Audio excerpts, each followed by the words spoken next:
నమస్తే, welcome to మమ్మమ్స్ kitchen. నేను ఈరోజు మీకు చాలా టేస్టీగా ఉండే చామదుంపల పులుసు చూపిస్తున్నాను. కడాయి వేడయ్యాక 2 టేబుల్ స్పూన్ల ఆయిల్ వేడి చేద్దాము. ఆయిల్ వేడయ్యాక 1 టీ స్పూన్ ఆవాలు యాడ్ చేద్దాము.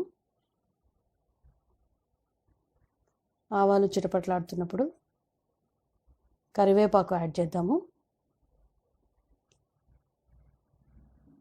ఫ్యూ సెకండ్స్ తర్వాత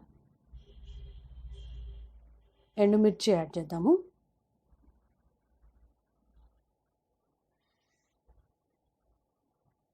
కొంచెం ఫ్రై చేద్దాం.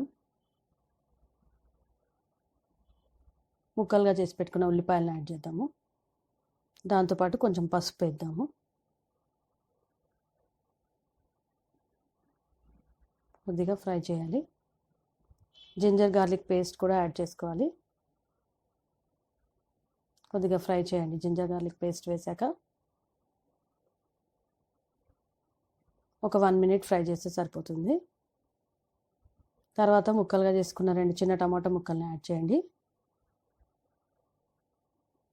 కొద్దిగా సాటే చేద్దాము. ఒక 1 మినిట్ అయితే సరిపోతుంది. ఇప్పుడు రుచికి తగినంత సాల్ట్ యాడ్ చేసుకుందాము. సాల్ట్ యాడ్ చేసుకున్నాక కొంచెం ఫ్రై చేయండి.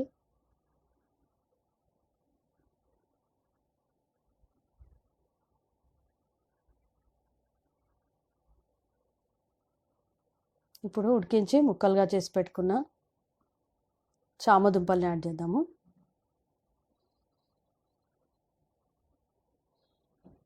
అంతా చక్కగా మిక్స్ అయ్యే వరకు మిక్స్ చేయండి చామదుంపల్ని.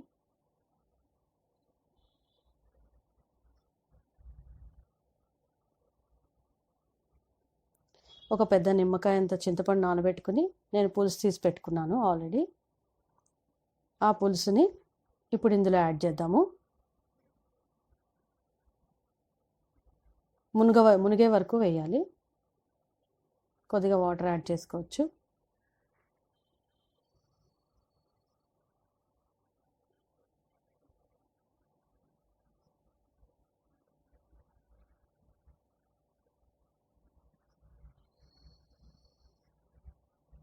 ఇప్పుడు రుచికి తగినంత కారాన్ని యాడ్ చేసుకుందాము. నేను అప్రాక్సిమేట్గా 1 టేబుల్ స్పూన్ కారాన్ని యాడ్ చేశాను.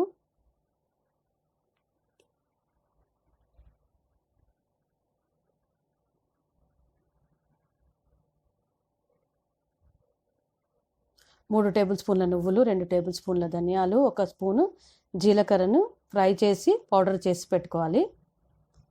మిక్సీలో పౌడర్ చేసి పెట్టుకోవాలి. ఆ మూడింటిని అప్రాక్సిమేట్గా 40 గ్రామ్స్ బెల్లాన్ని యాడ్ చేయండి. బెల్లాన్ని కొంచెం కరిగించండి పులుసులో.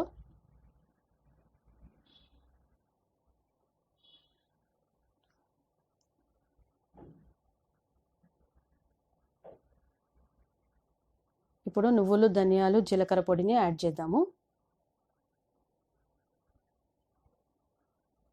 చక్కగా మిక్స్ చేసేయండి ఒకసారి.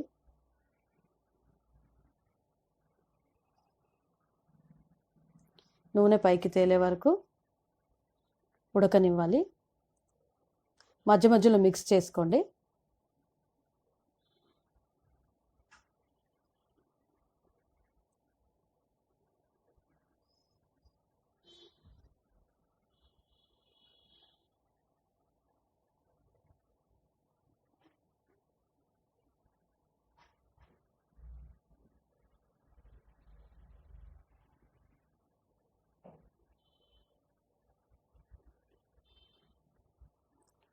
నూనె పైకి కనబడుతుంది బాయిల్ అయ్యాక.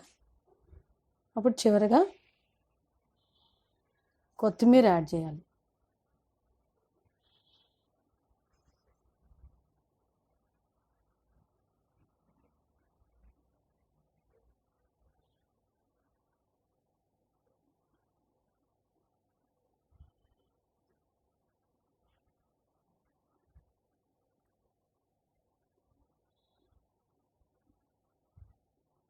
కొత్తిమీర యాడ్ చేసి